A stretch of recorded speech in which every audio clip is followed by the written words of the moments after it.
Okay, tonight's session, as Marion's informed you, is all about moving to sustainable transport and considering our transport options. My favourite car I ever had, by the way, was a Volkswagen Beetle, so I couldn't resist putting one on there for you.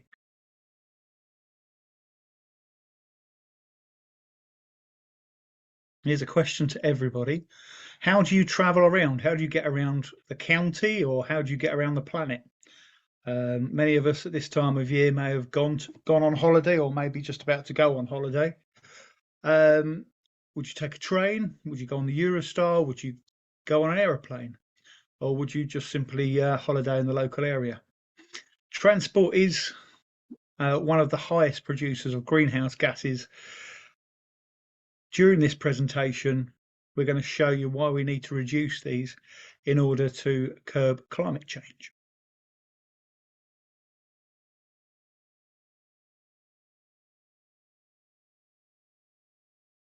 So the impact of transport on climate change. Transport is responsible for 24% of direct carbon dioxide emissions. That means when you're actually driving around, you're actually producing the carbon dioxide. Burning fossil fuels for energy use, because the renewable sector has grown in such a large way over the last sort of 10 years or so, is now only responsible for 21%. So it's, as you can see by the graph there, it is one of, or if not, it's the second biggest, largest contributor there. You can see there's other ways that energy supply will be contributing to the carbon output.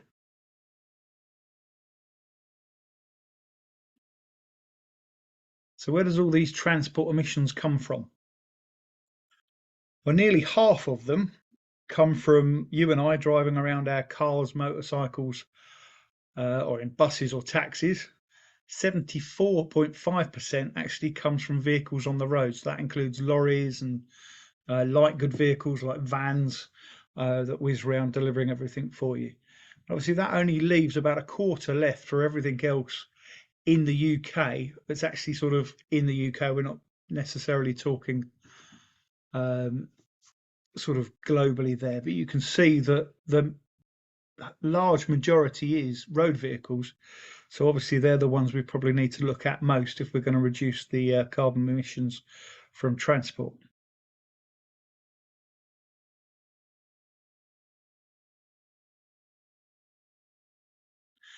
And unfortunately, despite everybody's best efforts, emissions are still going up globally. In Europe, despite the fact we've got lots of now electric vehicles, the carbon footprint of travelling about is growing, and that's mainly because we're buying increasingly larger and heavier vehicles, and obviously a lot of things now are being delivered that they didn't used to have to be. So instead of perhaps walking to the local shop, you're getting stuff from one of the e-retailers and it's being delivered to your door, or for instance your grocery shoppings might be delivered. Bit of an argument whether it's better to have them delivered or to actually drive to an out-of-town store, but that's the reasons that the emissions are going up.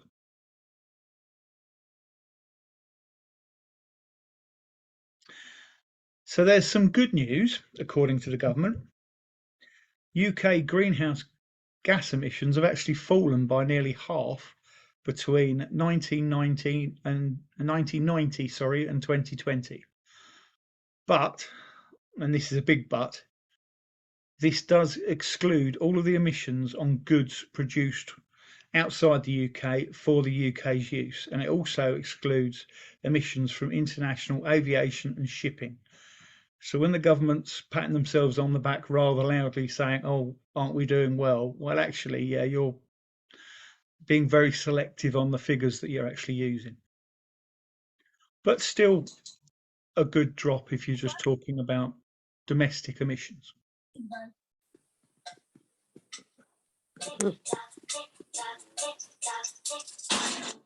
That's not me, by the way. I don't know where that come from. Hang on a minute, Doreen. Yeah. Can you mute yourself, please? It's nice to see you, but can you mute yourself, please? Hello, Doreen, by the way. Thank you. So, where do the cuts to emissions in the UK come from? Most of the emissions, as we started off with, are from the energy supply sector. The reasons, as I've said before, is because a lot of it's going renewable.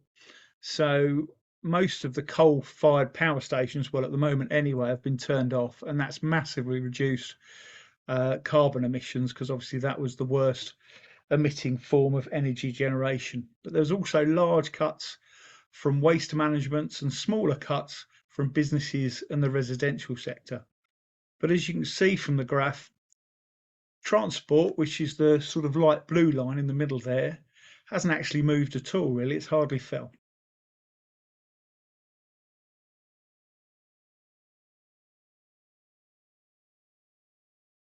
Now, you'd think with the amount of cars that are on the road that actually emissions would have actually gone through the roof, because I don't know if you've noticed, I started driving in the early 1990s, and I remember the roads being a lot emptier than they are now.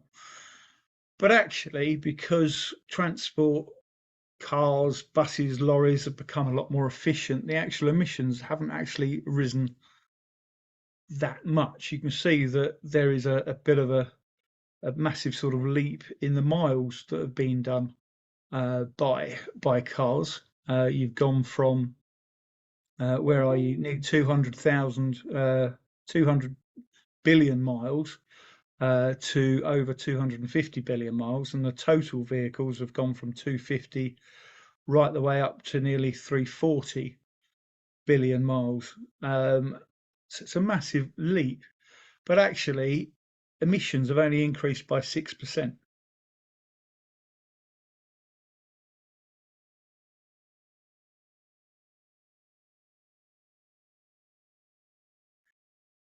As you can see, this is the share of transport emissions in the UK. So over half of land transport, as I said before, comes from cars. HGVs and LGVs, vans, each account for about 15% each. Buses and rail emit less than 5% each. It's quite a nice, pretty picture to put it into context for you. That actually, again, where we need to be looking at is personal transport and trying to cut that.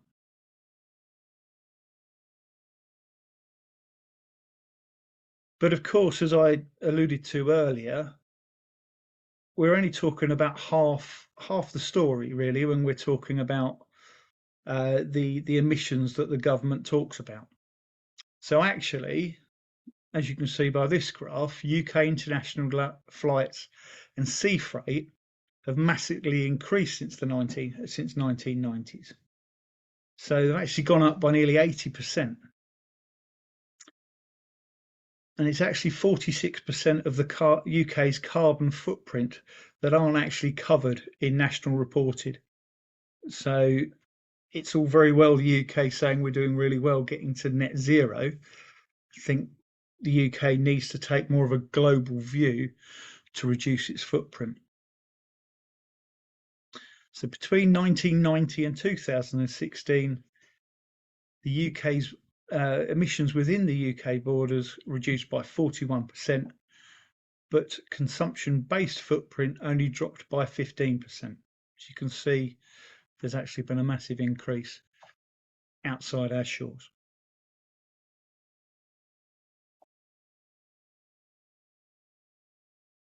And this one tells you again, obviously road transport again is massively there for you, but you can see the impact that air transport is actually having compared to things like trains, things like international maritime or ships. If both air travel and shipping are included, transport rises to 36% of carbon dioxide equivalent emissions. That's practically, well, it's a third of everybody's carbon footprint.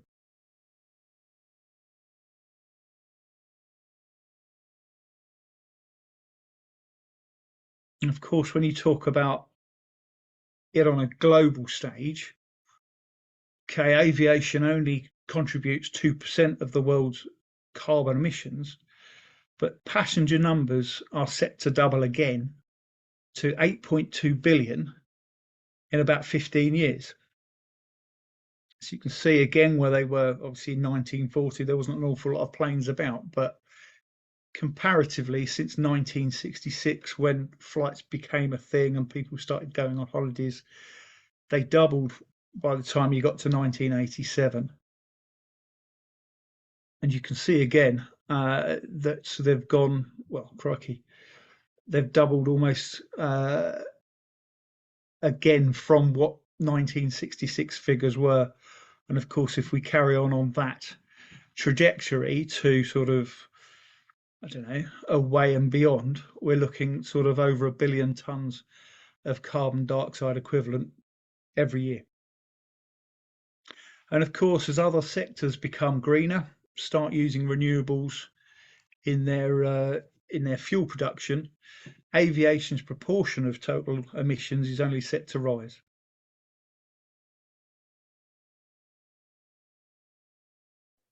Just to say, Okay. sorry, Jonathan, to Yeah, interrupt. go for it. Just to say on that slide, if you were able to go back one, it's interesting to see that, you know, the aviation contribution is 2% of global emissions, but when we consider that the whole of Britain's UK emissions that you were showing a minute ago, not including the outer stuff, is 1%. So the whole country's emissions is 1% of global emissions. So 2%, with aviation being 2%, it's massive when you consider it. You're comparing that to a whole nation, one nation's carbon footprint, if you see what I mean. Am I making any sense? Yeah, no, totally. And unfortunately, like a lot of things, and a lot of things we were talking about food and waste last week, the appetite for sort of going places by aeroplanes is going to increase and increase as parts of the world that weren't affluent before are going to be affluent. So, for instance, I picked on the Chinese last week, so I might as well carry on this week. They are flying like more than anybody else. Do you mean we're looking at a country like China, who 10 years ago wasn't flying at all, suddenly sort of having an explosion of being able to fly around the world. And of course, why wouldn't they? They've not been able to do these things. But obviously there are other countries. You imagine if India jumps on board, you can just see it sort of spiraling and spiraling. But anywho, should you fly, drive, or take the train? The flight figures on this chart are for economy class, so I'm just going to explain this bit first, because some of us like a bigger seat. So, for instance, if you were in a business class seat, they're actually 3 times as high as if you're in an economy class seat, and they're 4 times as high if you're in a first class seat, which is quite scary, really. You've also got to look at the secondary effects of flying as well, because what they do, they produce their nitrogen dioxide at higher levels. So, of course, it's more impactful. It stays up there longer. It's got less chance to break down before it actually gets up there. So, considering a domestic flight and a long haul flight there, and based on the kilometers traveled, don't forget. So, obviously, if you're doing hundreds of miles, you're looking at hundreds of these 102, or if you add them together with the secondary effects, nearly 200 grams of carbon dioxide equivalent for every kilometre that you're doing. It's quite a scary figure, but let's just cut it down, make it simple. For every kilometre travelled, compare going on a plane to going on the Eurostar. Compare it to a domestic coach or domestic rail. There is a difference between domestic rail and Eurostar, and I'll talk about that later for you. But also you can see that buses are considerably sort of less efficient, if you like. They're more emitting than a coach is. That's because obviously the bus stops an awful lot more. It tends to be sort of stop, start, and using what it does a lot less efficiently than a coach going up and down the motorway. And of course, the other thing that we'll come on to is sort of why there's a massive difference between 4 passengers in a car and 1 passenger in a car. It's fairly obvious, but you can see quite clearly there that there is a massive difference on how you choose to get about.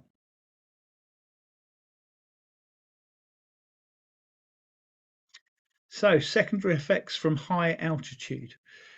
The increased warming effect of other non-CO2 emissions, such as nitrogen oxides, when they are released at high altitudes, can also make a significant difference to emissions calculations. Last week we were talking how much more powerful, if you like, a gram of nitrogen oxide is compared to carbon dioxide. If it's put in the right place, i.e. in high altitude, it will make a massive difference. The effect from non-carbon dioxide emissions from aviation is much greater than the equivalent from other modes of transport, as these non-CO2 gases are formed at high altitudes and persist for longer than at surface, so they also have a stronger warming potential.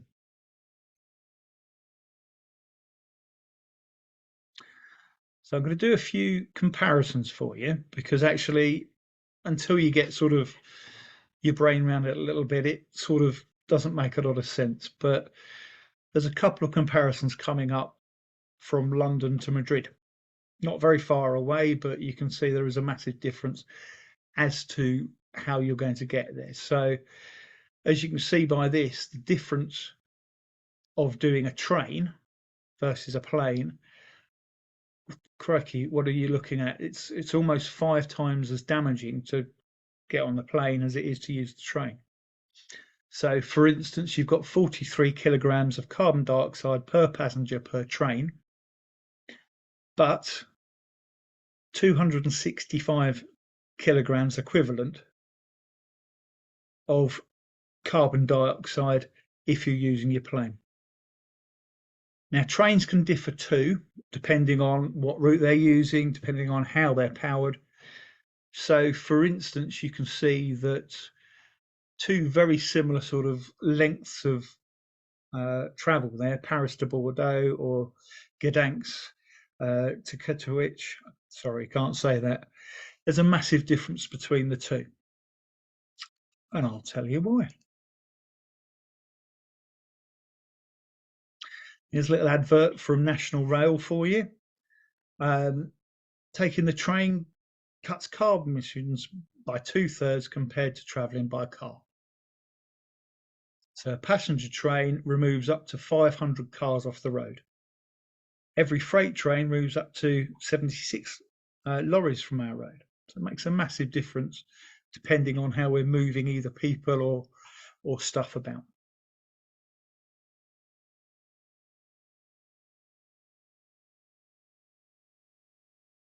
And this is what I was talking about earlier. Depending on how trains are powered is how they are for the environment, basically. So electric trains are better for the environment, which is one of the reasons why we're getting electric trains, or have now got electric trains in Wellingborough. And the good news is that the electrification of the Middle and Main Line is now restarted. During COVID, there was a delay, but that's now restarted, and they're starting to install between Kettering and Market Harborough. So the plan is, or was, to get that done by 2023. I'm guessing that that's a 4-year period. So we're looking at about 2026 before all of that's done, all the way up to Sheffield and Nottingham. So 42% of the UK rail network is electrified at the moment, but 70% of trains run on electrified tracks. 2 reasons for that. They've already done the busiest tracks, but also they can put more electric trains on tracks than they can put diesel trains, because they stop quicker, they can start quicker. Electric trains emit 60% less carbon than diesel trains, and depending on efficiency, which is why the Eurostar is so good, rising to 80% by 2040. The government is planning to remove all diesel trains from the network by 2040.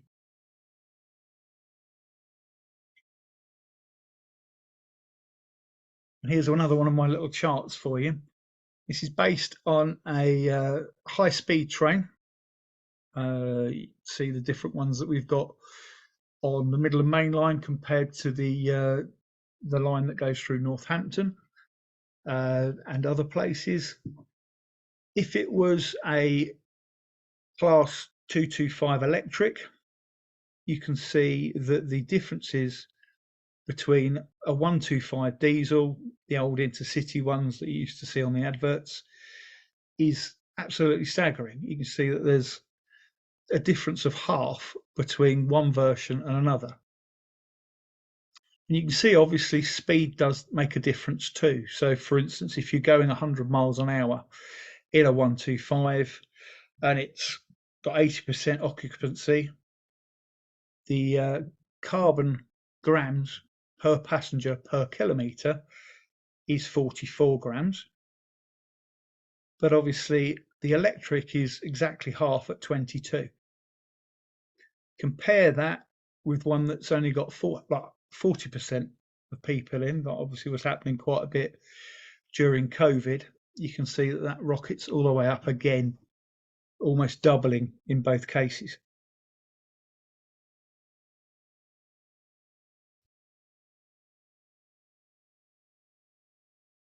Something I would love to see in Northamptonshire, Greg. I'm picking on Greg a little bit because he's from Northamptonshire Council, are some light railways. We've got lots of old railway tracks, disused railway tracks that could possibly be reused as light railways across the county. And light railways, as this graph shows, are one of the most efficient and low emitting ways to get about. So obviously bicycling and walking is best. And then you're looking sort of at the London Underground, but sort of at number 6, you're looking at light railway. And obviously the other advantage of having light railways, a lot of people tend to use those. I don't know why, but people in cars don't tend to get on buses, but they do tend to get on trams. If you look at success stories like in Nottingham and the Docklands Light Railway, they're very full, very, very efficient. And you can imagine that all the traffic jams on the A45, particularly in this area, would be completely vanished if we had a lovely train going from Northampton via Wellingborough, Rushton Lakes, if you like, up to Peterborough. I think that'd be more than a bit good, I think is the nicest way of putting it.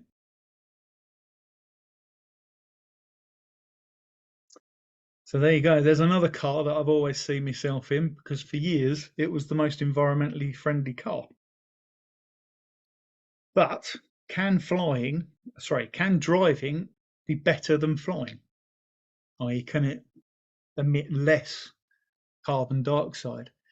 Yes, if the car's electric, but also diesel and petrol cars can be better options than flying, depending on what car. Obviously, if it's a 2CV, bonus, and how many people they're carrying. Here's another example from London to Madrid. So if you're a solo passenger, a plane actually works out with less emissions, even if you're accounting for the effects of high altitude.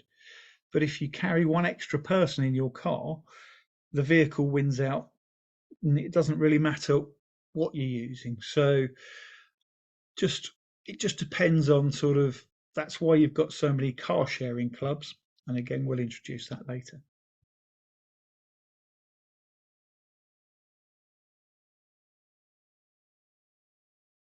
So are zero emission vehicles the future? Well, they certainly are.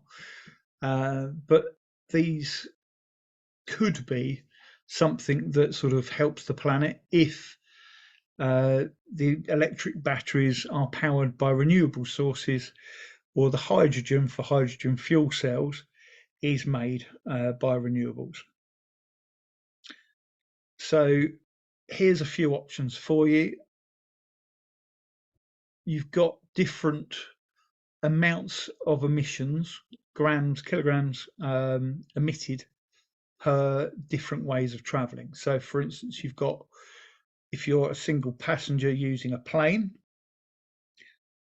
you can see that actually, like, using a car as a single person is more damaging than getting on the plane. But then if you compare it to a train, which is half as much as a plane, that is a better way of going. But interestingly, if you compare the battery electric vehicle, which is BEV, or the hydrogen fuel cell electric vehicle, which is PHEV, you can see that there is a difference in which mode of transport you use from that. And that actually, if you're comparing the hydrogen version based on the way they currently make hydrogen, it's actually more polluting than actually using a plane. And a battery one isn't as good as a train, but it is better than the plane and the usual car.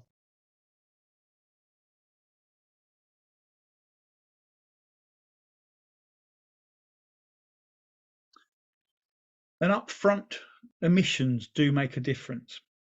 So I've had a great deal of fun this sort of week or two trying to make sense of different manufacturers and different websites that all claim wildly different things. But I think this one's fairly sensible, if you like. So if you're looking at a petrol or diesel car, you can see that the upfront emissions of that are relatively small compared to the upfront emissions of a battery car. But you can see obviously the greenhouse emissions are obviously the direct carbon emissions, which is where we started off, are quite huge. But actually the fuel production, i.e. the electricity that's generated for your batteries, also has a carbon footprint. So if you looked at the EU average, for instance, and you were charging your car, your battery electric car, i.e. it's got no emissions coming out the back, so there's no direct carbon dioxide emissions, it's still got a surprisingly high carbon footprint. It's only really going to make sense if all the electricity is coming from renewable energy. And some vehicles have wildly different upfront costs as well. So for instance, battery electric vehicles produced by Tesla and Nissan are a completely different amount to those of other manufacturers that may not use renewable energy. So again, that green bit at the front can vary massively. And if I'm not mistaken, the next slide will show my confusion quite well.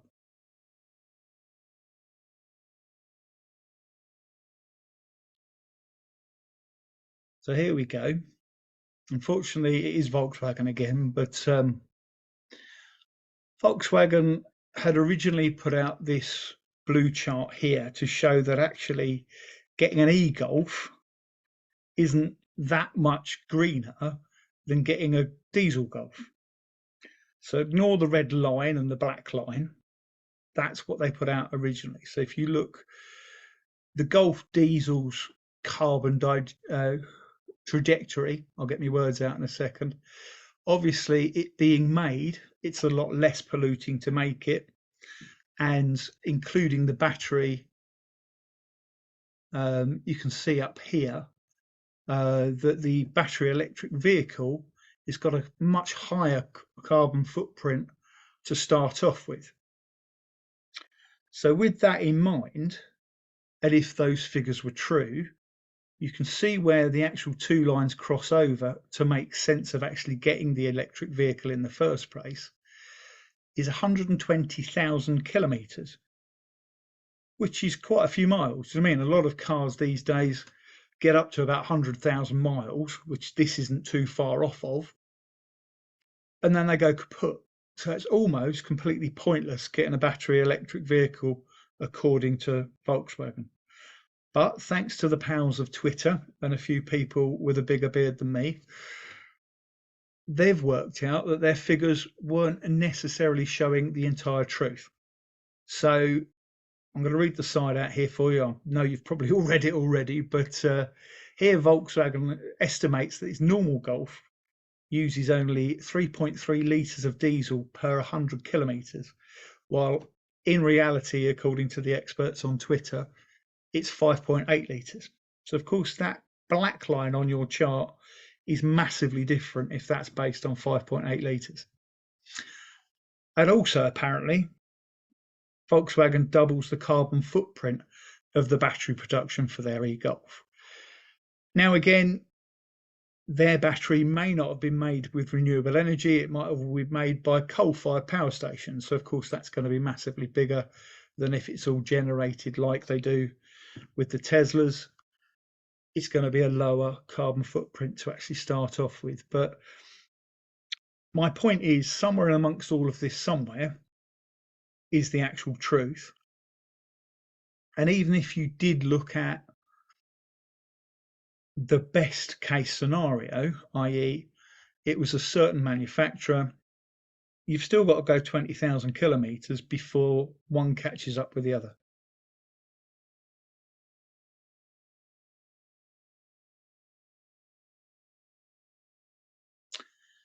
So are electric vehicles a good thing then? Have I put you off them yet? Probably not. Electric vehicles or plug-in hybrids are not zero carbon, but obviously shift the pollution from the tailpipe to the electric generation chimney. In 2018, the UK government's data shows emissions of around about 300 grams of carbon dioxide per kilowatt hour, which works out roughly at 50 to 60 grams per kilometre for a battery electric vehicle, which is roughly a third of the emissions of an average car. Now, one word of caution on this is that we haven't looked at hybrids yet. Hybrid is a car with two engines, and dare I say it, about 1 million years ago when I bought my car, they were just coming out, and I couldn't find one better or had a lower carbon footprint than the diesel sort of van-shaped car that I've got. So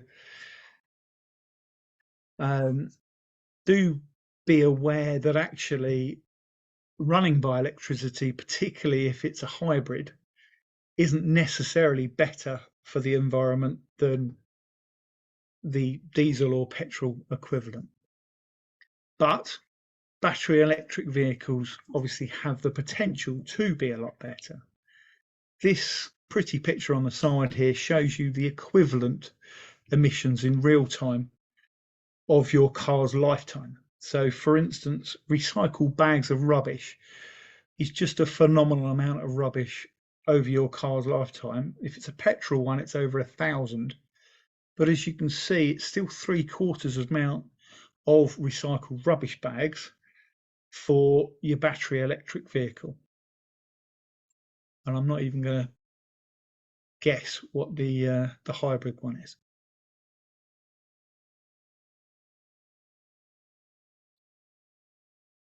Now, obviously, the one thing to say about electric vehicles is that potentially things are going to get better as we start to reuse resources, as we start to make them more efficient, as we find other ways to store electricity in a vehicle rather than using very sort of finite and precious materials to make these things.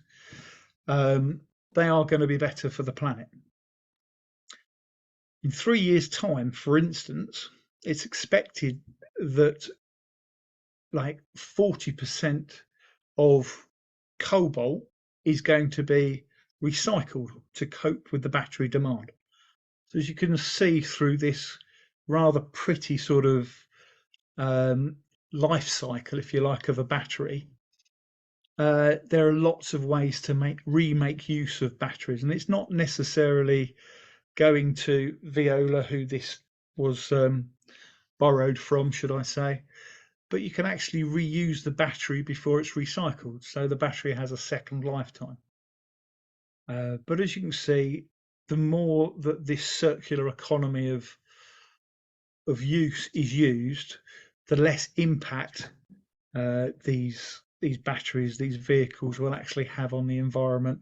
And of course, that last slide where I showed you all the piles of rubbish will be dramatically reduced, making EVs a lot better for the environment.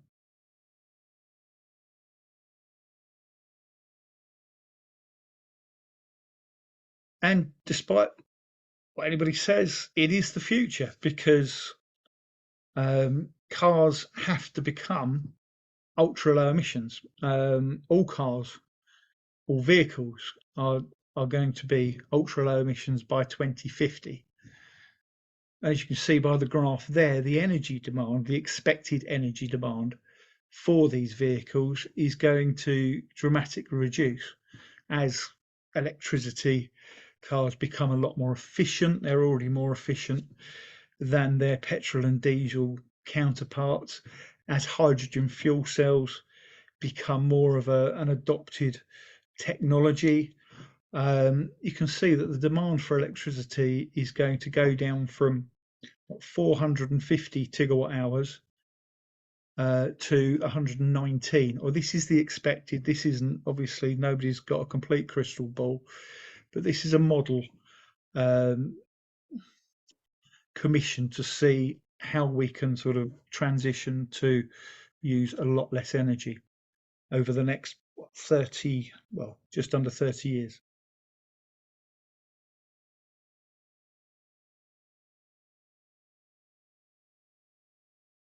And of course, we've done it now. We've started using electric vehicles, and they are a thing. So more and more electric vehicles are being used in the UK. And you can see that from 2010, there were practically none, because basically they were an enthusiasts sort of model. You didn't have any public charging. As the infrastructure gets better, obviously more people will take it on. But you can see in 2019, you've got 25,000 of them registered.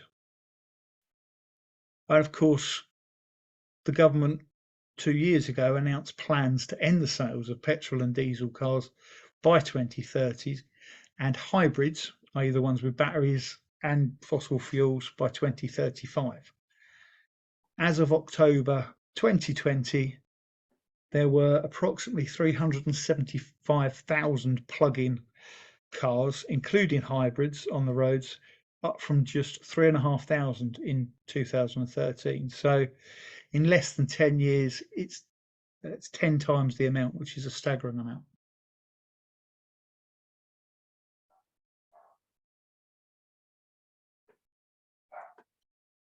Of course, this is just Europe. Obviously, we've got a whole world to look at, but it's quite interesting looking at Europe because we're all fairly familiar with what the countries look like. And it's bizarre that actually the countries that produce the most fossil fuels, i.e. ourselves and Norway, are doing quite well on this compared to some of the countries that don't have any fossil fuels, like, for instance, Germany and Spain, and obviously a lot of the Eastern European countries aren't taking this up. So at the moment, Norway is the out and out leader. In 2017, battery electric vehicles made up 21% of the total. And in 2 years later, 46% of their cars were fully electric. To fuel this demand, the EU plan to install over 1 million recharging points for electric vehicles in the next 8 years. The pictures there also show you like concentrations, i.e. the cities where these electric vehicles are. And from what I can see on there, the only bright green one is London.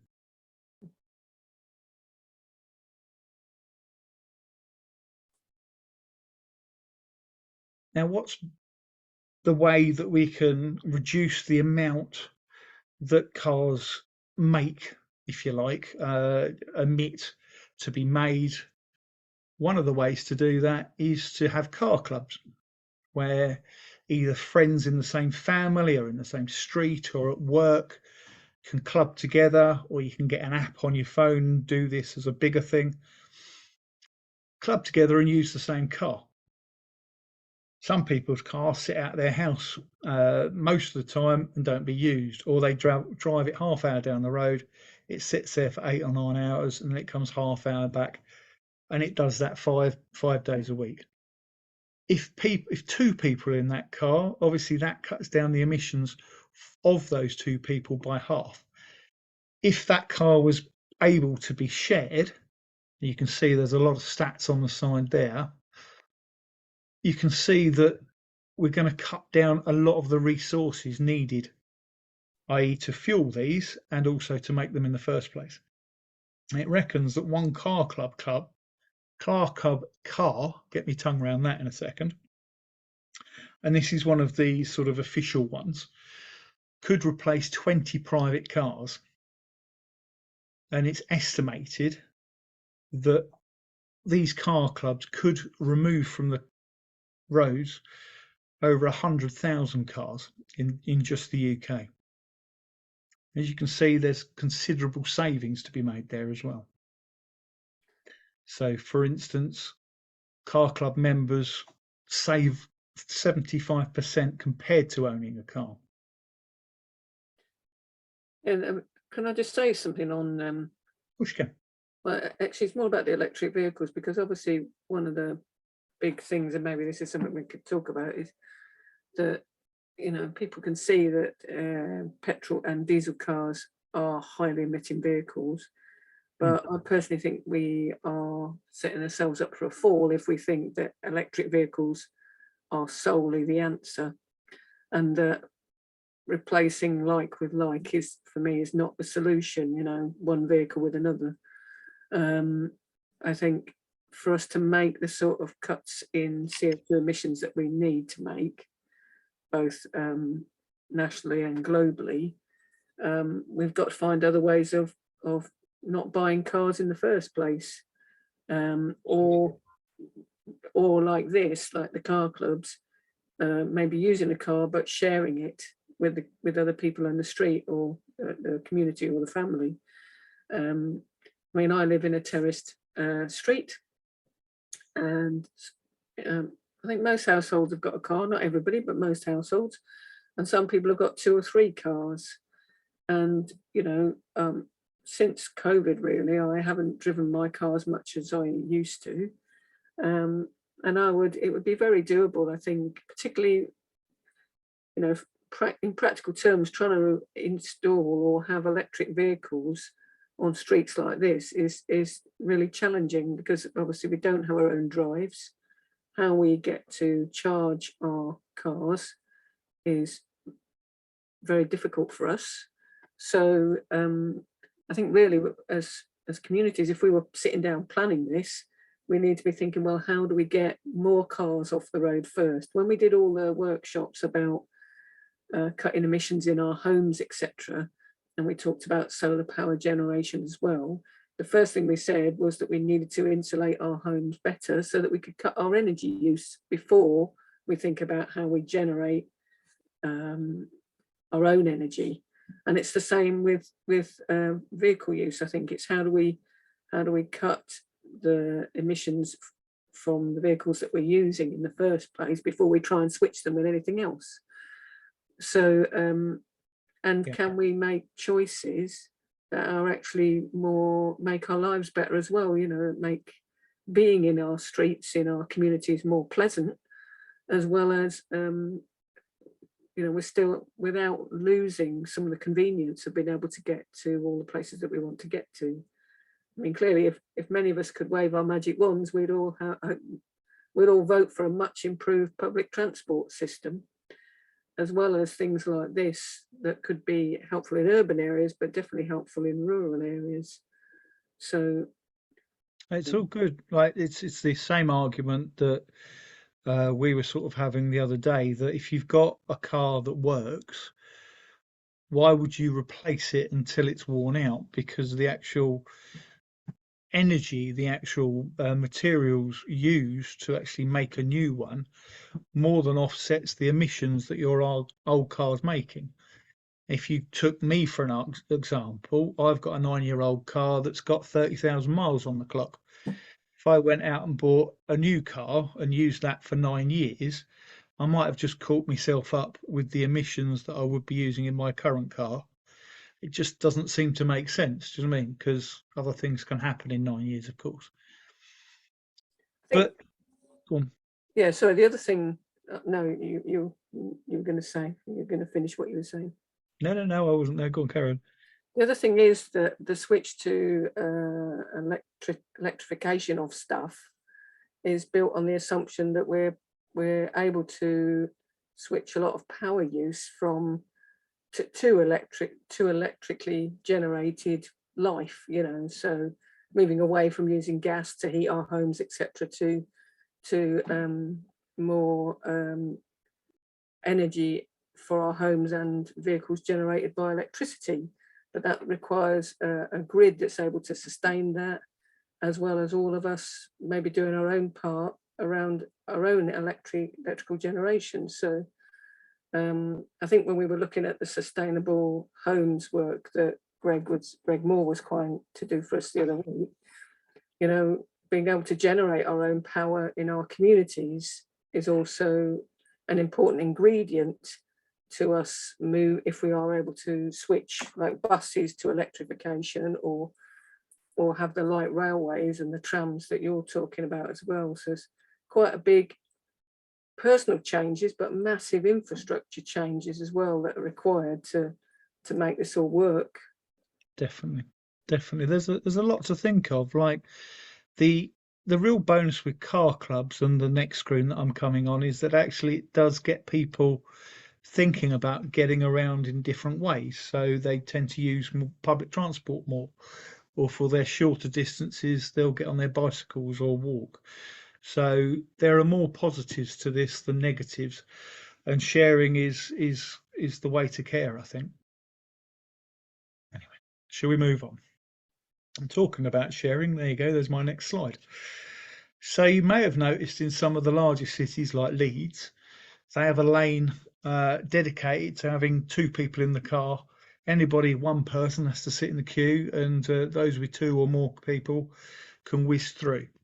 So car sharing is a useful travel options for friends, families and colleagues travelling together to save money and lower their carbon footprint. A lot of big companies were doing this before the pandemic. Obviously that stopped things, but there's no reason now why that shouldn't restart.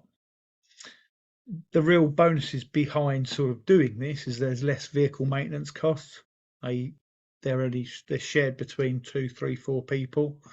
Shared fuel, reduced parking costs, and the real bonus, why, for instance, Leeds do it, is there's fewer cars on the road, meaning less congestion and lower emissions. Everybody can get to where they want to go quicker.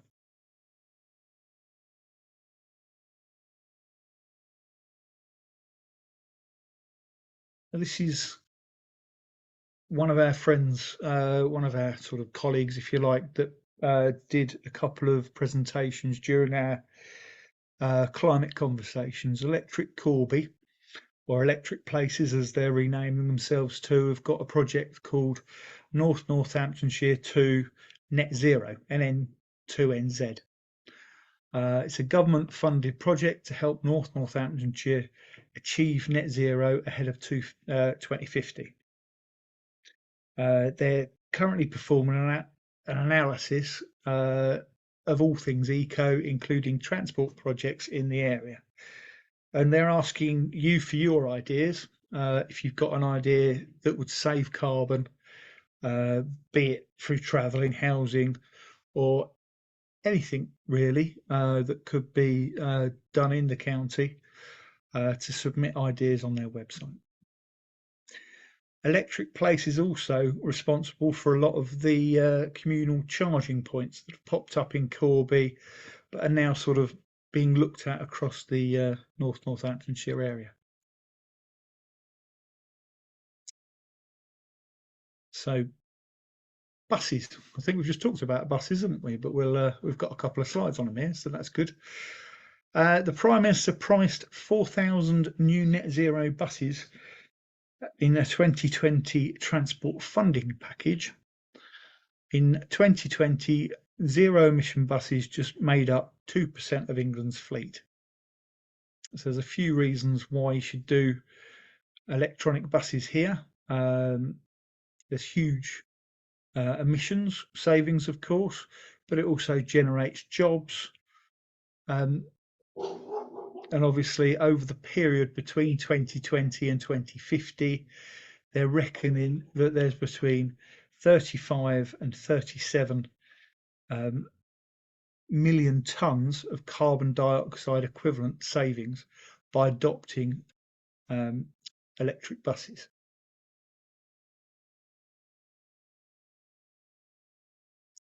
And London's out in front in Europe with over 200 buses, and they've got another order of more to come.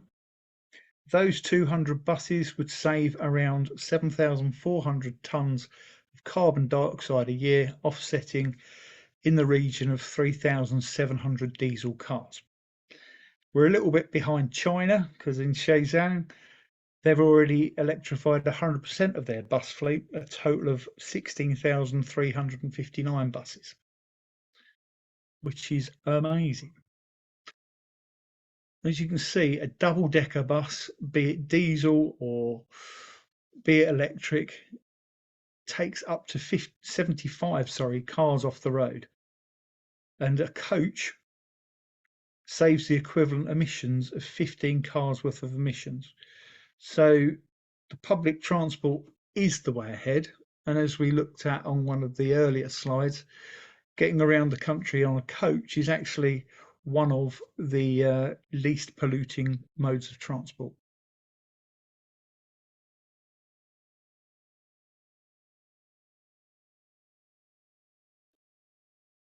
So again, zero emission bus technology. Buses are a bit different to a car. Obviously, that's quite a bit of a bigger lump to sort of get around.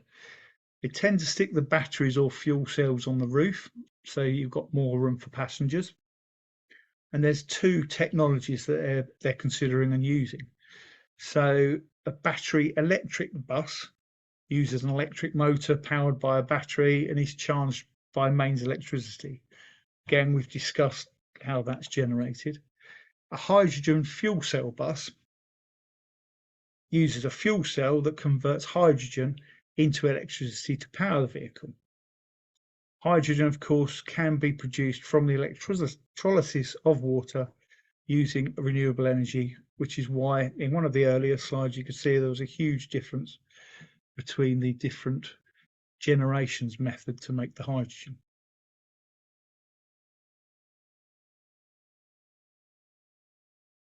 And obviously big vehicles aren't just buses and coaches, they're also lorries. So you can see that there's two graphs there, again expected. You've got lots of lovely colours. You've got the grey is diesel, because most trucks, buses and coaches are powered by diesel. These things are being phased out, buses and coaches 2035. In fact, National Express announced that they've actually ordered their last diesel bus, so they're sort of a little bit ahead of the game, which is good. But you can also see the fluctuations on how different technologies are actually being uptaken. So, for instance, the fuel cell electric vehicles, the hydrogen ones, are the ones that they're going to consider doing earlier in both trucks and buses, and then possibly less as time goes by. And battery electric vehicles, either charged at public places or in the depot, you've got the two sort of reddish colours there to show you the difference, are going to take over on both stages. You've also got the option to charge these with pantographs, which are those sort of hinged things that sort of plug into the top of the vehicles. Not quite so sure why this graph makes a fuss about them, but I can't even see the colours on there apart from a little bit on buses and coaches. But you can see that there's a massive sort of change there, and depending on how the technology goes, this is how they're aiming to have zero emission vehicles for the future in both sectors. That leads us on nicely to moving freight. So this little pictograph, or whatever you want to call it, is from 2019.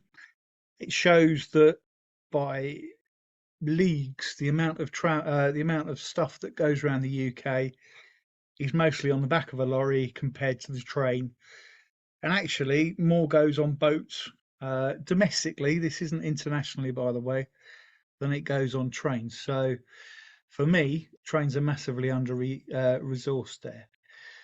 The transition to zero emission technology is already underway in small vehicles, small commercial vehicles. Quite often see your parcel vans turning up now, all electric. The next decade or so will see rapid progress and investment in zero emission technology for HGVs, but shipping forecasts are much longer. I don't know, I thought that was quite funny, but obviously nobody's got the same sense of humour as me there. I get it. I get it. It's a shame, isn't it? But there we go. Okay, so HGVs to EVs. The UK's road freight fleet accounted for 19% of all UK's domestic transport emissions in 2020. The government has announced that the UK will phase out sales of non-zero emission HGVs less or equal to 26 tonnes by 2035 and all HGVs by 2040. There's another one of these information blasts for you on the side there. You can see that the amount of million tonnes of carbon emissions in 2019 were fairly huge, to put it politely, but actually 55% of those were from cars and taxis. Only 16%, I say only, were from light vans. But you can see, like, by supporting the transition to EVs, they're looking at 60,000 new jobs, and that's just in the UK, and potentially between 620 and 850 million tonnes of carbon dioxide equivalent savings over those 30 years, which is quite staggering. It's got the timescale down the bottom there. I think I've pretty much summed it up nicely on the side there for you. Now, as my terrible joke went, shipping emissions are a different thing.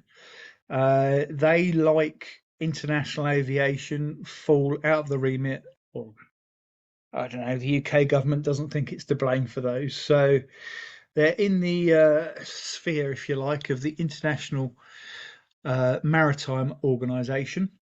And the IMO agreed in 2018 to cut emissions by at least half by 2050 compared to 2008 levels, which, if you ask me, isn't really good enough, but there we go. What can I say? Ships do obviously have a lot of challenges compared to land vehicles.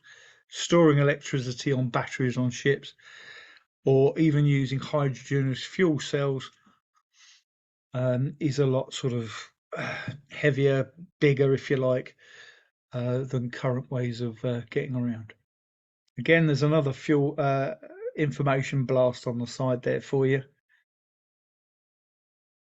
We shall move on so we can have a chance to talk at the end. So here's a chart about those IMO targets. The funny sort of coloured blue line is their trajectory that they're aiming for.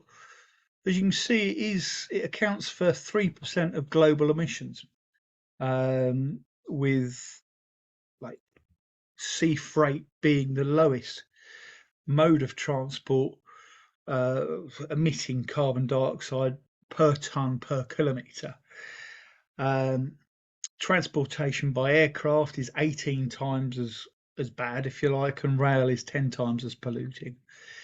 You can see the emissions are set to go up if we carry on using the same things, but if we manage to get to the little white dot on the side over here, that's the target. Obviously, ideally, we'd get to net zero by 2050 across the world, but there are forecasts that this might not happen until 2100. Just on this, just on that one, Jonathan, about the ships. Yeah.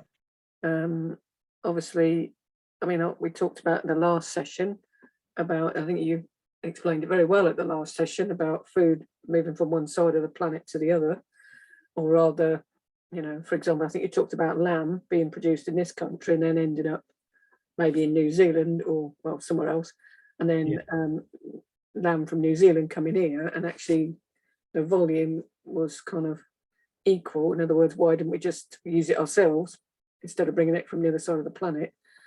So obviously one big thing around this is the whole challenge of global industry, isn't it? And maybe nations thinking, well, do we need to import stuff from so far?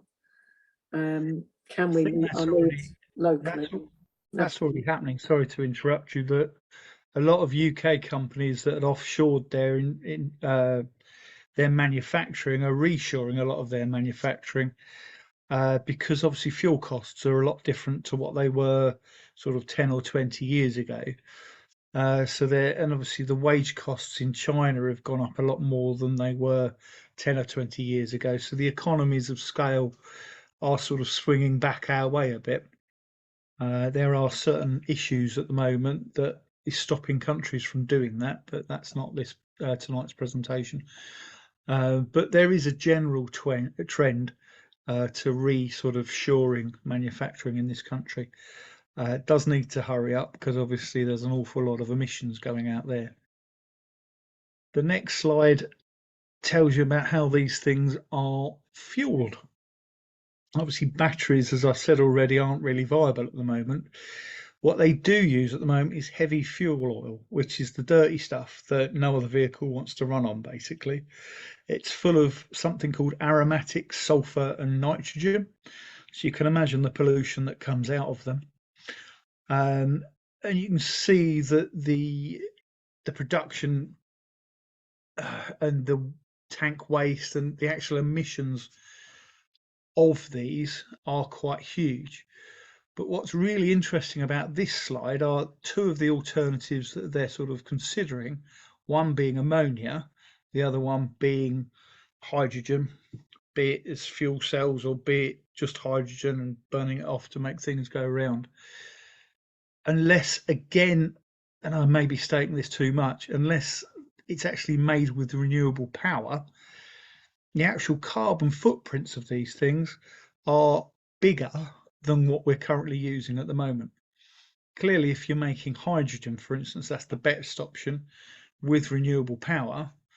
The carbon emissions on that are 0.1 of a tonne, compared to fossil-based ammonia, which is 5.4, which is more than anything else on there.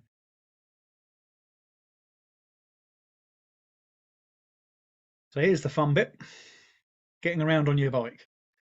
And as this, I don't think that's Banksy, but it's quite nice. Every turn of the wheel is a revolution. So active transport refers to all the modes of transport that involve a level of activity, be that walking and cycling, but also trips made on wheelchairs, mobility scooters. I can't say I put an awful lot of effort into driving my mobility scooter around. Adapted cycles, as well as e-scooters, e-cycles, and cycle sharing schemes, of course.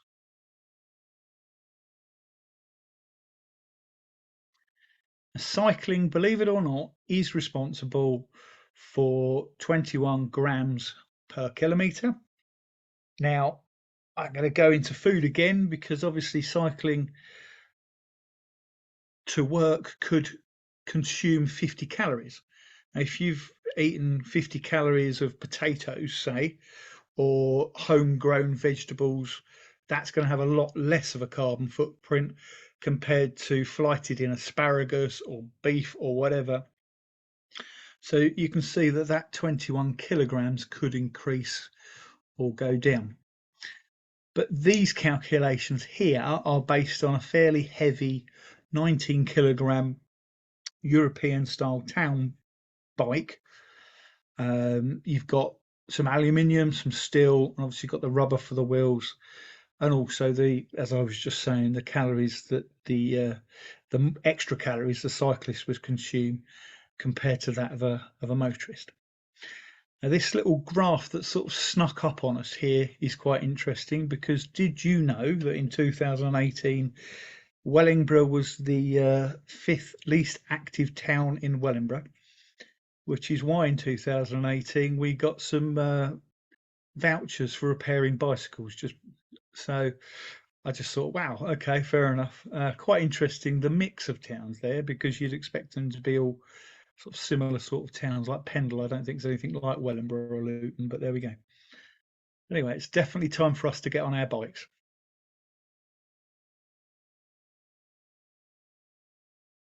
So what do we do to improve active transport in Northants? When it comes to active transport, Northamptonshire doesn't exactly lay out the red tarmac across the county. Our pavements and public spaces need to be completely redesigned to make safer walking and wheeling and make it more enjoyable. And cyclists need their own space, not shared with other pedestrians or heavy traffic.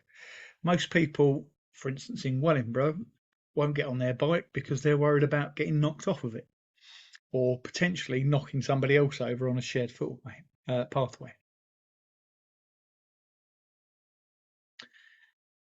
So there's a nice little picture of Wellingborough Eco Map there. This is the cycleways around Wellingborough. What we'll come on to that a little bit more, but if you just have a look at the network and how sort of fragmented it is, that's the reason for that being there. The question on here is, what is the council doing for cyclists and walkers locally? I could be cheeky and say not enough, but Northants Council have done a couple of things recently. They've installed cycle racks by the library in Pebble Lane in Wellingborough, which is good. They also had a trial in the September term of 2020, where they closed off a street, St Barnabas Street, funnily enough, by St Barnabas School, and stopped traffic going up and down it to make it safer for people to walk, cycle, and other ways to get into the school. This trial has been extended, but instead of having people at either end stopping traffic going down, they've been replaced by no coming down this street sign. So you can imagine that that isn't necessarily being adhered to as much as it was. So basically what I'm saying is that we need more in Northamptonshire, and particularly more in Wellingborough.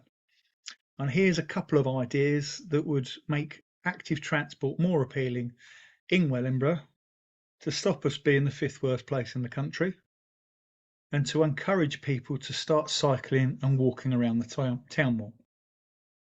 Firstly, if you remember, I pointed out the fact that the cycle network doesn't join up. We need to connect the cycle network together. We don't need sort of cycle paths to nowhere and then a big road to cross. We quite like the barriers that are sort of on all the cycle paths to be removed, because what happens is that cyclists get to these barriers and either go on the grass if they can, or have to really sort of struggle to get through them. Improve the path surfaces, so this includes walkers. The paths in Wellingborough and probably across Northamptonshire are terrible. The roads are actually a safer place for a lot of people on mobility scooters particularly to use, because the paths are just potholed and pretty awful. They're also full of glass, which does cost me quite a bit on inner tubes. A major thing would be to try and stop people parking on paths and install dropped curbs when you're going to cross a street. Probably one out of every street hasn't actually got a dropped curb, so you've got to drive down the street if you've got a buggy or a mobility scooter and find somebody's drive to cross the road.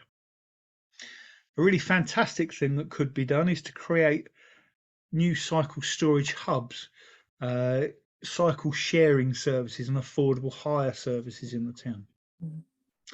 One thing that the local active transport group and others in the town is campaigning for is to redesign the town centre, and this includes closing Silver Street and Sheep Streets through traffic, stop people trying to save 2 minutes on their Google Maps, to make the town safer and less polluted for all the cyclists and walkers and shoppers in the town.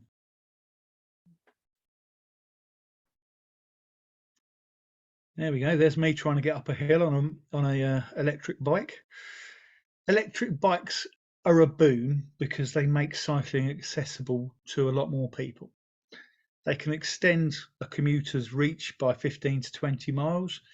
And if used to replace car travel, e-bikes could cut car emissions by 50%. In larger places like Northampton and some of the cities, e-cargo bikes are already replacing light goods vehicles to deliver things like shopping. E-scooters in Northampton, I think we've all tripped over one of these, but it seems to be a success and it is saving a lot of carbon. So by the end of September 2021, we had 4 operational areas in Northants. Towns covered were 7. So for instance, Rushton and Higham were lumped into one. The number of rides, 280,000 people have actually got on one of these things, and they've done 810,000 kilometres just in Northamptonshire. This is in probably, I don't know, I haven't actually got a beginning time there, but you can see that there's a massive saving there of 177,000 car journeys, and like I say, 67,000 kilograms of carbon emissions. The map on there shows you other places on the UK where similar schemes by different providers of e-scooters have actually been set up. So we're pretty sort of on our own. I think this is just here.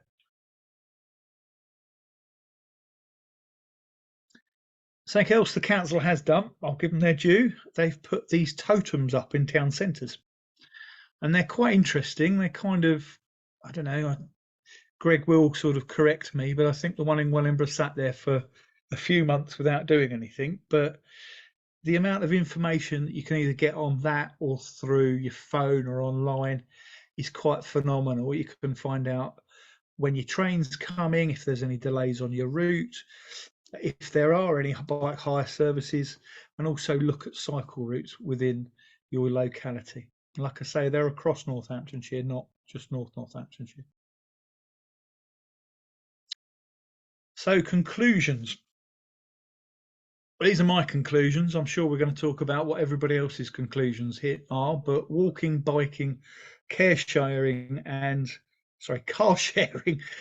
public transportation are better for the planet. Electric vehicles won't save the planet, but are better than fossil fueled vehicles if made and powered by renewables.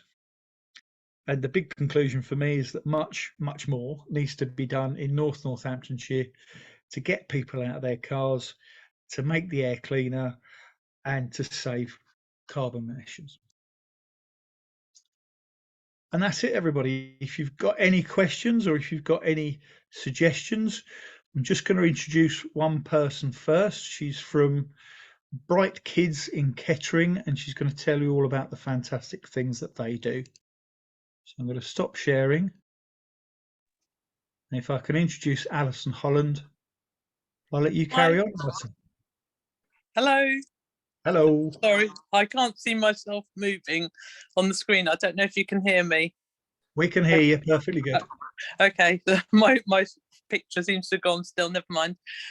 Yeah, hi everyone, I'm Alison from Brightweight. We're now Brightweight Social Enterprise. We were for 15 odd years Bright Kids Social Enterprise because we came from supporting active travel to school, walk to school campaigns and things like that. But now we're actually Brightways because we do stuff for all ages basically. So we've grown up. So yeah, I mean, as you mentioned earlier on, I think you mentioned about our shiny badges or our shiny things. Yes, sorry. Yeah, we started off when we were selling products such as reflectors and high-vis waistcoats, which we still do, to support schemes like walking bus schemes and road safety campaigns, and campaigners get their logos on it and councils buy masses of those things from us.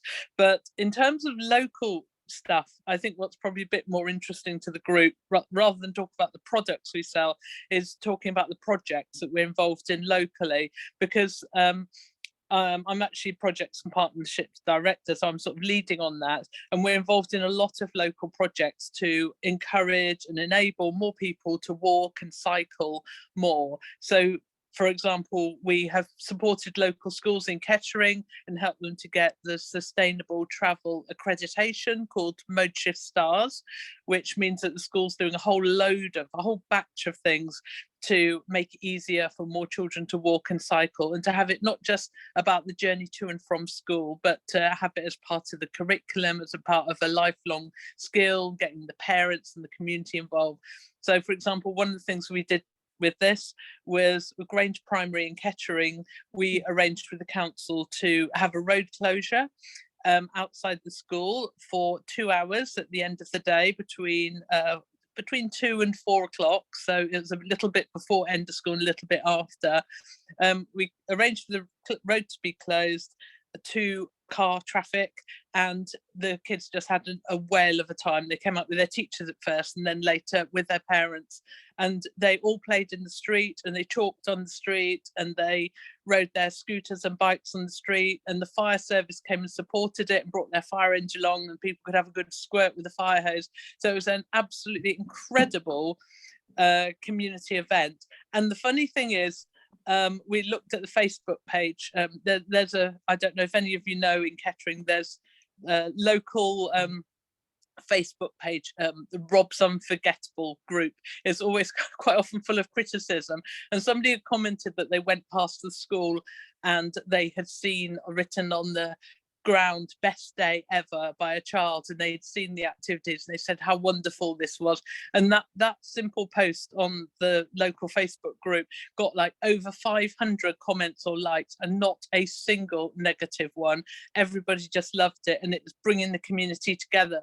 So the idea of it being about just active travel, it's not. It's about making better communities, and we can say that with any active travel or any initiative that's about reducing car dependency, whether it's having car share schemes so you haven't got so many cars parked on your road so there's more space for people.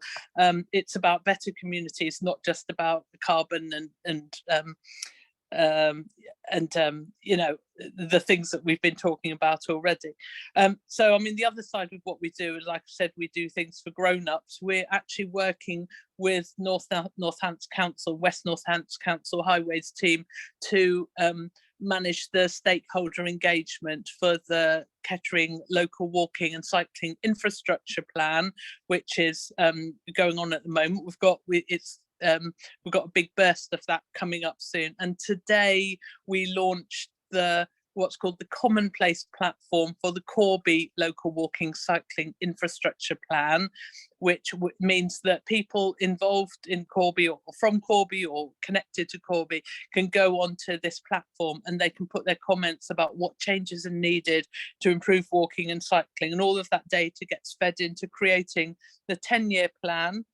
If a council or a town does not have a 10-year plan, they're called LSWIPs, local cycling walking infrastructure plan. But if you do not have one for your area, you will not get any government funding for any measures and to do with that.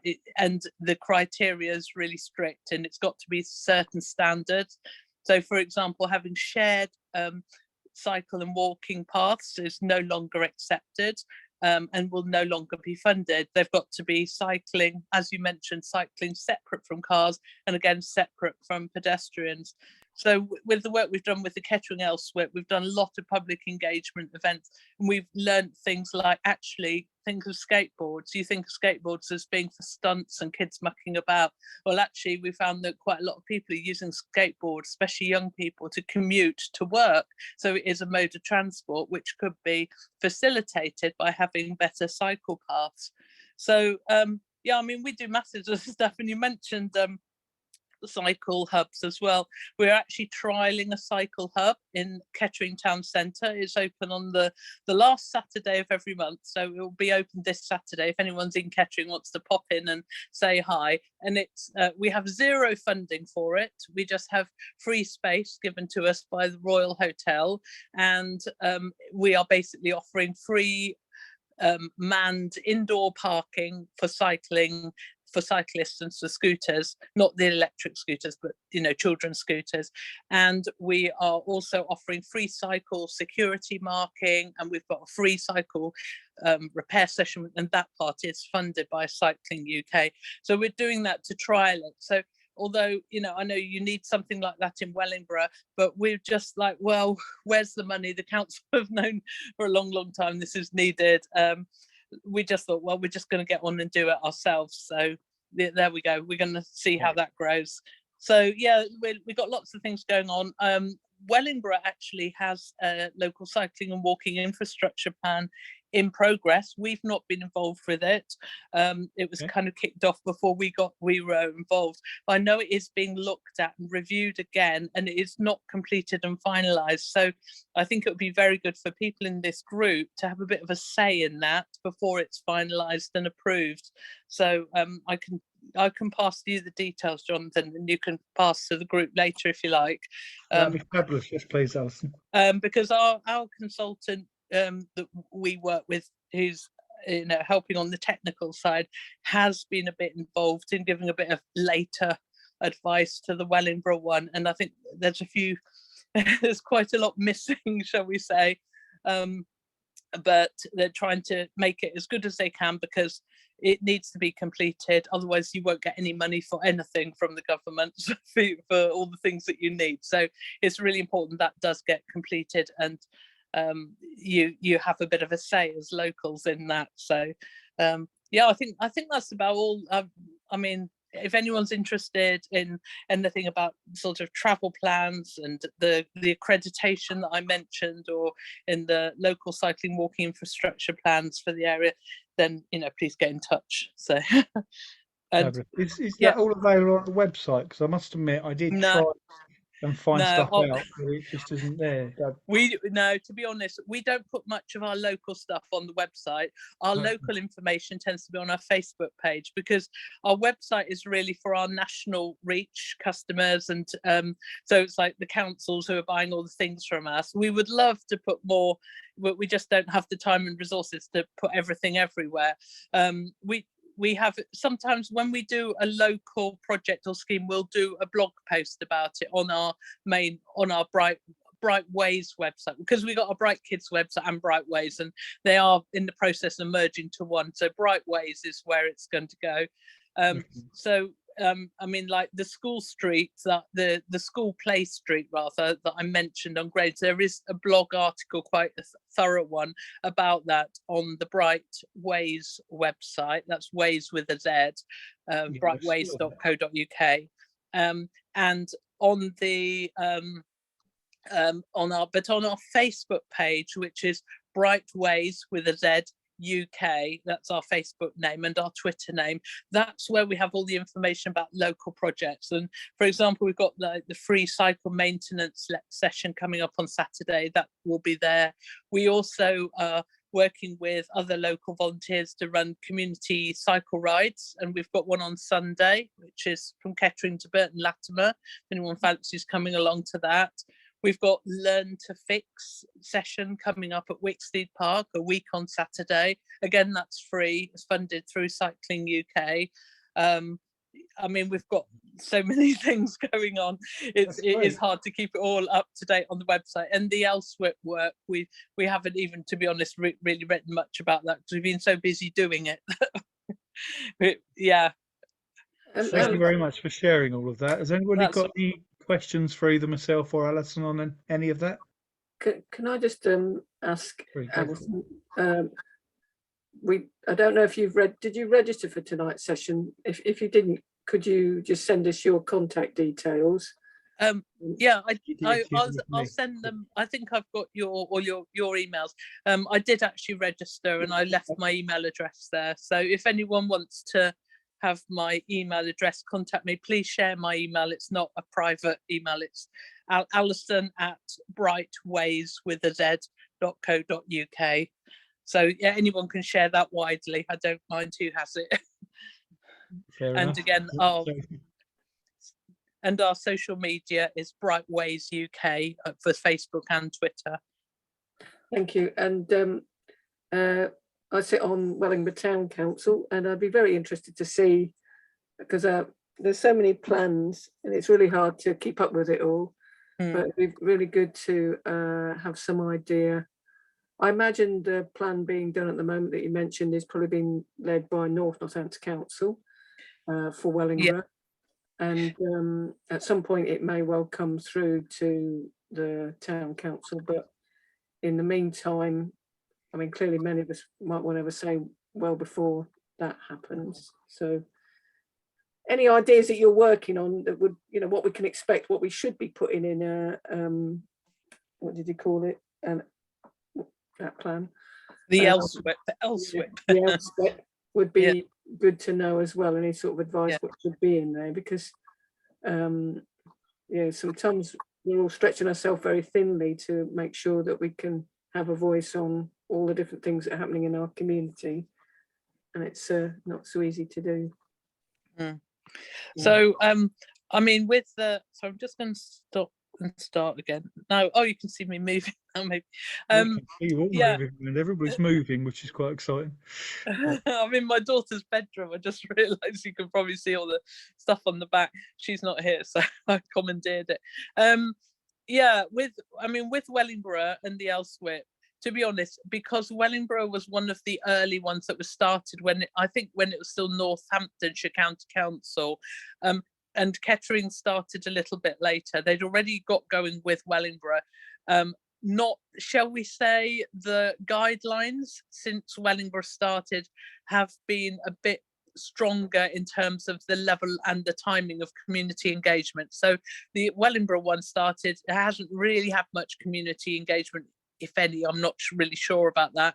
Whereas the Kettering, right from the start, the first thing we did was like, what do you think, and involving the public, and we've got, like, all the way through, we've had the public able to contribute through the Commonplace platform, which is an online a kind of a map thing that you click on and you put your ideas down. So and people can send questions and they can upvote things. So you know, I'm such a strong believer that people, you know, when you're having these plans, it needs to be people putting into them all the way along, rather than, oh, at the end, let's go and ask people if they think this is okay. That's not really engagement. That's just a final tick the box thing. So I don't know how what's going to happen with Wellingborough, whether there's going to, but I think hopefully there will be some more opportunity for a bit of public engagement, or certainly more than they've had.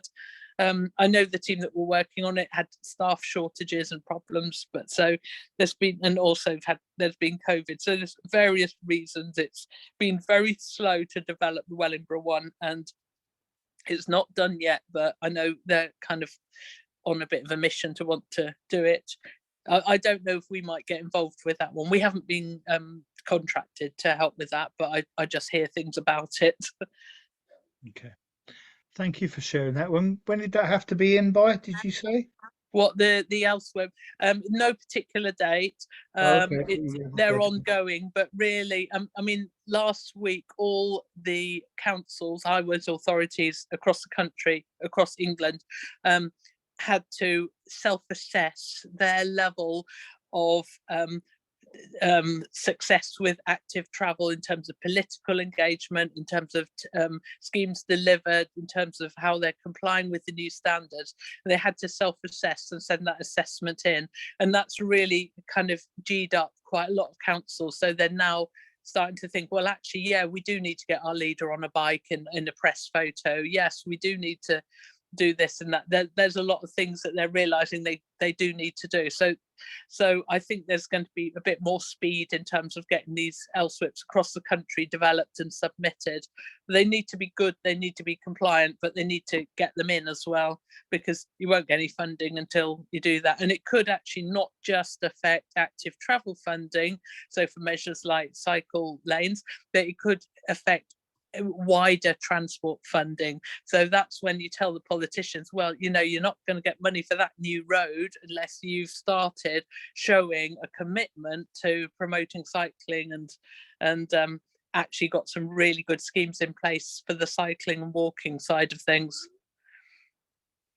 Yeah, that's interesting. Let's say it started in June 2021, and like Greg, funny enough, shared a website that I had seen that basically states, as the message I've just sent to everybody, that they're still sort of waiting for stakeholder engagement and a public consultation. So obviously COVID has been there and it's made a massive hurt, but yeah, it is the least active one of the ones that are there.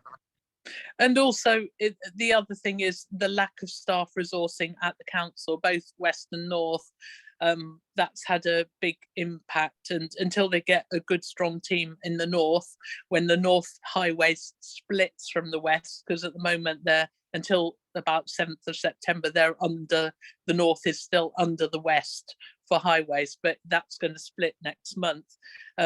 When they get, when they get a good team in, then things will be able to hopefully move a bit faster.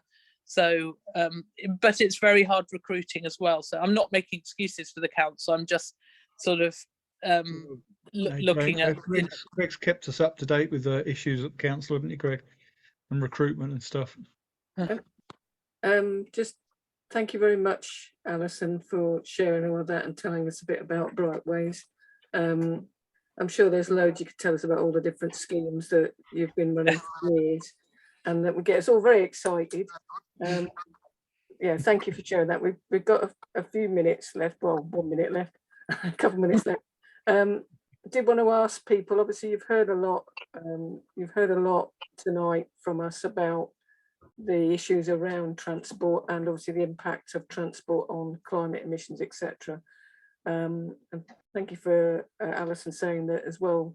And when it comes to changing how we want to be, it's not just about cutting the carbon footprint, it is about how we create better lives for ourselves and communities. So, I mean, if everybody's happy to carry on for another 10 minutes or so, is everybody happy to carry on for another 10 minutes? Because it'd be good for us to have a little bit of time to discuss some of these things. We haven't had much opportunity to do that. Are people up for staying for a few more minutes? Will you stick your thumbs up or down or whatever? I think everyone's got a thumb up apart from Karen, who was turning away at that moment. Yeah. Yes. Okay. So thank you very much to Jonathan also for his very impressive presentation. So, I mean, this is such a heated topic of discussion, isn't it? But thinking about Wellingborough, I know not all of you are from Wellingborough, but thinking about Wellingborough for the moment and maybe your own area, given all the things that you've heard from Jonathan and the things that you just heard there from Alison, what do each of you think we need to do in our communities, or we can do in our communities, to make the sort of changes that we're going to need to do? What do people think?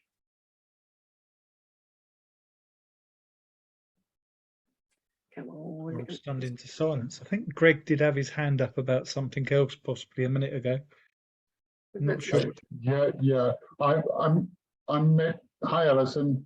I believe we met last year at NN Climate 21, and you did a presentation at our webinar on the 16th of November. So it's nice to meet you again, and it's good to see that there's such a lot that you're able to do. That's really fantastic. And I believe we're probably going to be doing another webinar again this year in November. So we might very well be calling on you to pop in and do a webinar presentation for us, if that's okay. Okay. So going back to my question, thank you for that, Greg. Going back to my question, what can we do in our communities in Wellingborough, given some of the things that Jonathan said? You know, I'll get my magic wand, but my magic wand. If we were waving, I've got my heads in my hands. my magic wand.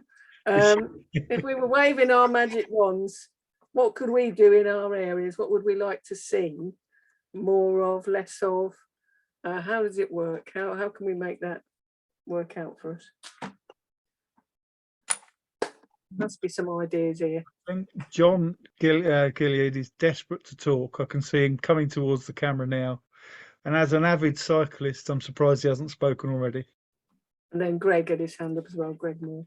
Sorry, Greg, I didn't see you. Nothing in particular, except just more cycle lanes would be helpful. And more buses. I mean, it seems in Wellingborough as though the number of buses that are around has just decreased.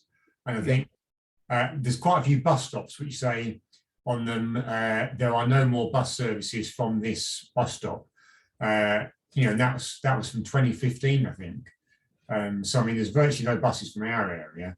So I think that would be one thing, and just more, more cycle lanes. When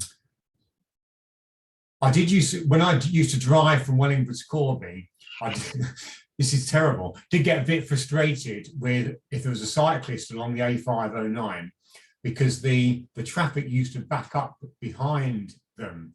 And there are very, very, very few of them. But you do wonder with the Isham bypass whether there's scope for dedicated cycle lane from Wellingborough to Kettering, because I'm sure it will be used by people. And just looking at like Jonathan, you were doing, looking at the LCWIP, how do you pronounce it? LQIP or something? They're looking at something from Wellingborough to Northampton. That would be great. Yeah. LCWIP. Yeah. That would be something from Wellingborough to Northampton, and the old railway line, I guess, is still there. So it'd just be a case of building on that. It is. That'd be lovely to have a light vehicle there. Yeah. Just going to you've said a couple of things about infrastructure for cyclists in the town. Did you know we've got 20 metres of road, like dedicated cycle lane in the entire town? That's quite impressive. It's on the Northampton Road by the junction of Westfield Road. There was something else I was going to say that was very insightful too, but I'll let Greg jump in. You're on mute, Greg. Muted, yeah. That's what I was just saying. Two things. As a dedicated cyclist, I agree. Have you ever ridden on that Northampton Road cycleway? The surface is absolutely atrocious. And the little bit of advisory cycleway on Midland Road, as it comes away from the town centre, has always got people parking on it. So that's pretty useless. You put up that map of cycleways. I didn't even know we had that much cycleway in Northampton, in Wellingborough.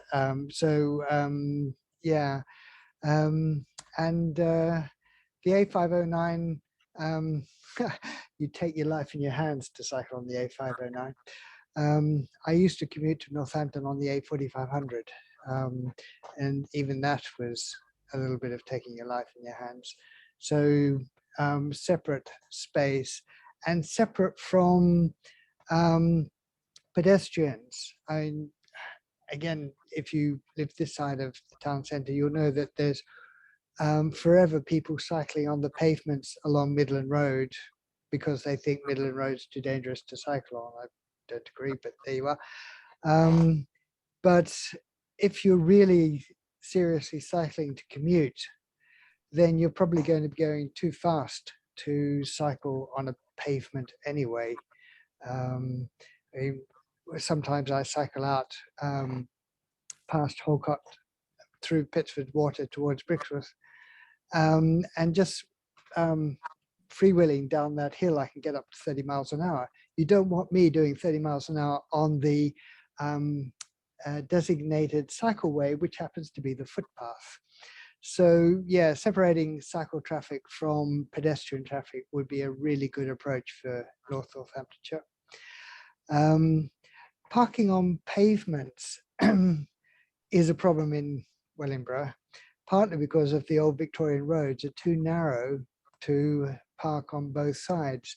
And the street that Marion and I live on is a classic example of people basically using the pavement as a parking bay. That was fine. People used to just walk down the road. It's a small road and it didn't get much traffic until they put traffic lights on at the top of Scenic Road, and people started to use Colwell Road as a run.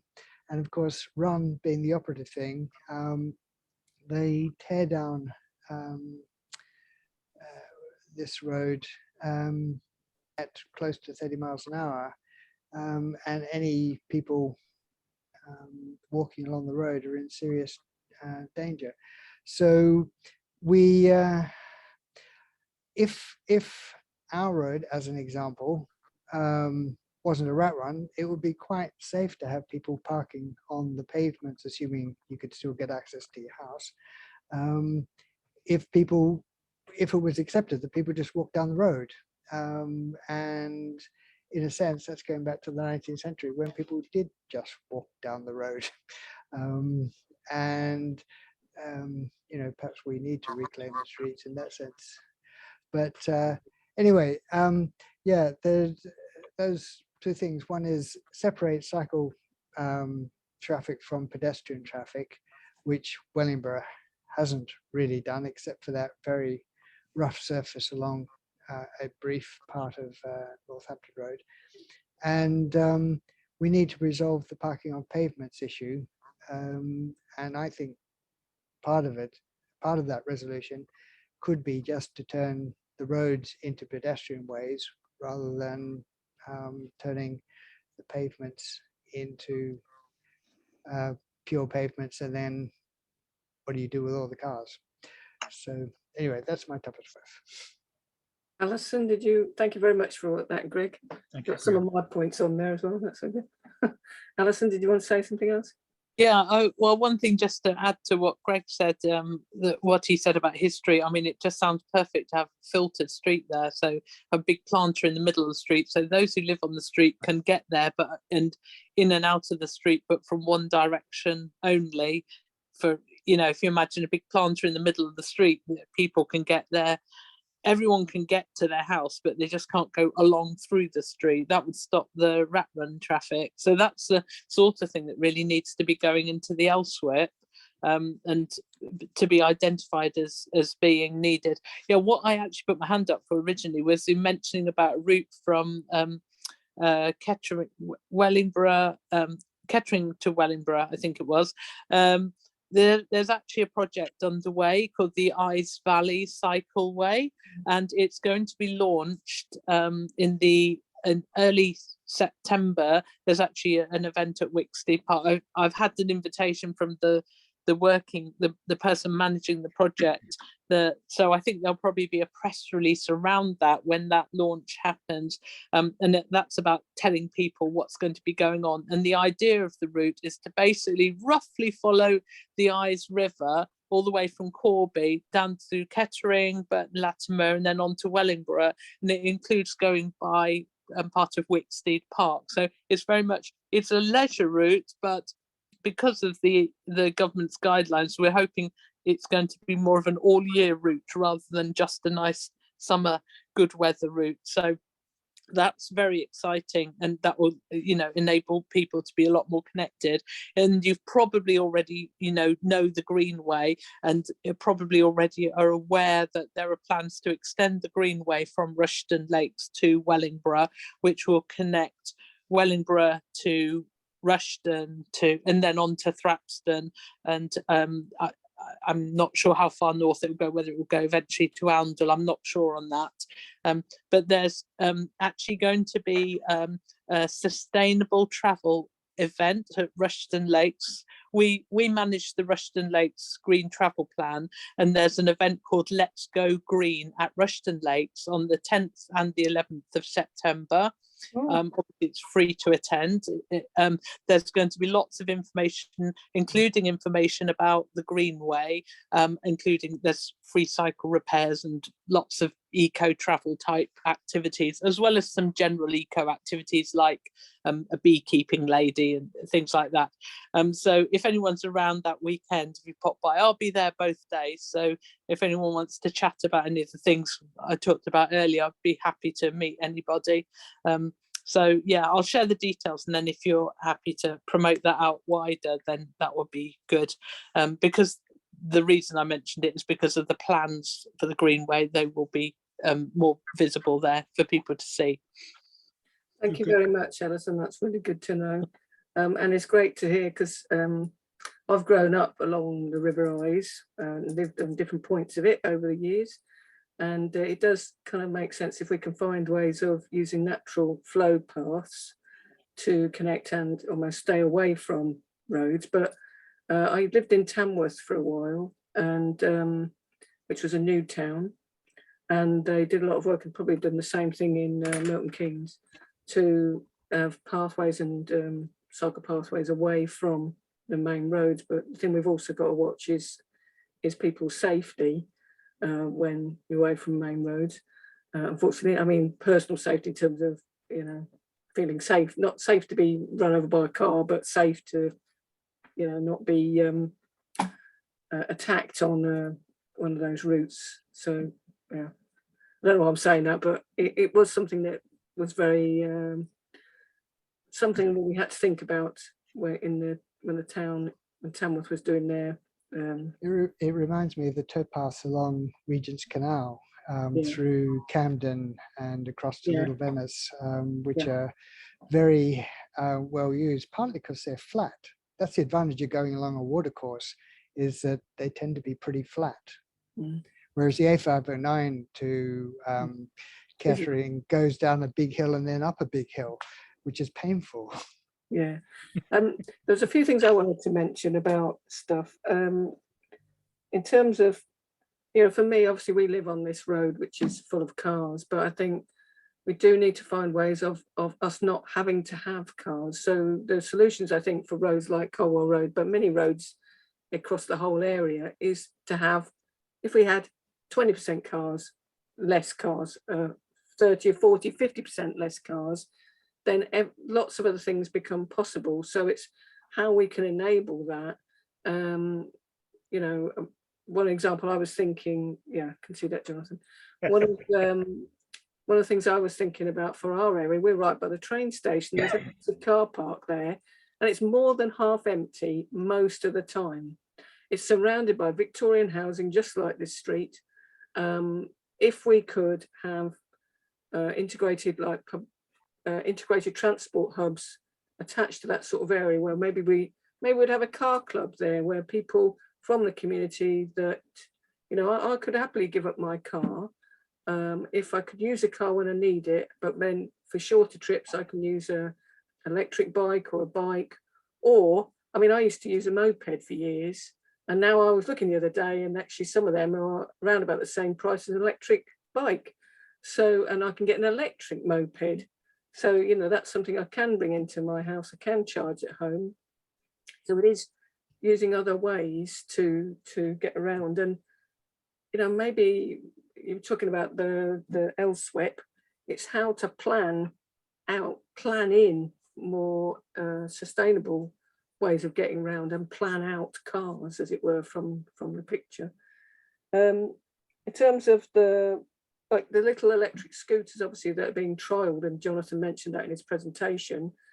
I think that's probably changed a lot of things for people, but I think there's a lot of safety issues around those that also need to be addressed. And I think part of that is the same challenge around bicycles on roads or bicycles on pathways. The same issues there for scooters as well. And I think, you know, when I was learning how to drive a moped, you had to do basic, you know, compulsory basic training. So there should be compulsory basic training for anyone using a road whatever vehicle we're using on the road, so that people can have some general sense of safety. I think there's a lot for us to think about in terms of our safety, and also when it comes to scooters or bikes, one of the things with these mass vehicles that just turn up is that they end up being dumped everywhere. And, you know, when Jonathan said about tripping over them, that's exactly what does happen for people. And because there isn't the thought about people leaving them in appropriate places, then it blocks other people from getting around. So if you're on a mobility scooter, or you're walking, or even, I mean, we saw one today, it was just left in the middle of the road. So you know, it's I think if whatever we're doing, it's about people following a sense of what rules we have about how we use our roads, how we use our pavements. And finally, one thing I did hear about, going back to the Greenway that Alison was mentioning, you know, coming from and going to Rushton Lakes, is also, a few weeks ago I was talking to someone, they're talking about having a boat taxi going down the river, you know, and the river obviously follows the line of the A45, and, you know, wouldn't it be great if we could use the riverways, the waterways more effectively? Again, another reason to get people out of cars, out of the A45 maybe, and just using a different way of getting around. Obviously the A45 was built on the old railway line, unfortunately. A lot of people talked about reinstating that railway line, but a lot of the old railway line has gone from Peterborough to Northampton, or the road's been built very, very, very near to where that track used to go. So, but finding ways of reinstating things, or, you know, obviously with tram systems, you can have a different approach, can't you? So, but we just need a completely different method and vision around this. And if we set one of them as being a way of getting more cars off the road, then I think that helps other things become possible. That's my bit anyway. Any other thoughts from anybody else while we're here? And I'm mindful, as Jonathan said, we've gone over the 15 minutes. If you wondered what Marion was talking about, I did send her a message. Are there any other thoughts or questions? I mean, it's a big thing, transport, isn't it? And obviously one of the benefits of cutting out a lot of vehicles is improving air quality, but we still need to be able to get around. I think a lot of us would love something like this to wave, because it feels like we have so many ideas, but sometimes it's hard to get change in the way that we need it, really. I think the only thing to consider is that why is this county so far behind the likes of Cambridge or Nottingham or a lot of other places that have like an integrated transport system with either like railway or zero carbon buses or connected cycle paths, just simple things that actually would get people out of their cars and using either public transport or active transport as a viable alternative. It is dangerous in this town to use it. It doesn't really excuse us for how bad we are at sort of using it, because I'm sure there's probably worse places in the country. I don't suppose we're the 5th worst place in the country, but I do think that something really drastic needs to be done. And it's great having like a nice little sort of leisure path going up to Wicksteed Park, but I don't know, I just think there just needs to be these really big sort of bold things rather than these tiny little sort of sections of path that end on a really dangerous road. Okay, well, thank you very much to you all for joining us this evening. I'm sure, thank you, Harry. I'm sure you've probably got loads of questions and thoughts and ideas. And I think, you know, I know Alison mentioned the local strategic cycling pathway thing, but it's also about the broader planning around our travel and ways of getting around as well. I know that will have a big impact on it, but there's other issues. And one thing I would like to mention is that the whole community approach, because I think, you know, if we can rest back our roads, you know, we rested back our road in June when we had a street party on Colwell Road, and it was an amazing experience to shut the road and all of us just sit around tables in the middle of the road and enjoy a really nice afternoon. And then we had to open it all up again, and it's sort of, in fact, it took a little bit of a time to adjust to actually accept that the road was closed and the cars weren't about to rush down. And then when we were opening it again, it was like, oh, we've got to remember now that the cars are coming again. So actually having spaces where you can celebrate, not having cars for a little while, might help us all to start seeing that we can live differently. But communities are probably going to need to lead on this, really, which is why we've been doing this project anyway. Anyway, thank you very much to everybody coming. Thank you, Jonathan, for his presentation, and for Alison for sharing, and to everybody else for sharing. And we've got another session in 2 weeks' time, which is going to be about pollution and also how we can be much more supportive to nature, you know, which is what we all need anyway. So that'll be on, I think it's the 8th of September. Are there any questions or points that anybody wants to make before we finish? No, okay. Thank you, everybody. Have a lovely rest of your evening, and we'll see you in a few weeks' time. And if you have any thoughts or ideas, please just send them through. Thank you, everybody. Take care. Thanks all. See you later.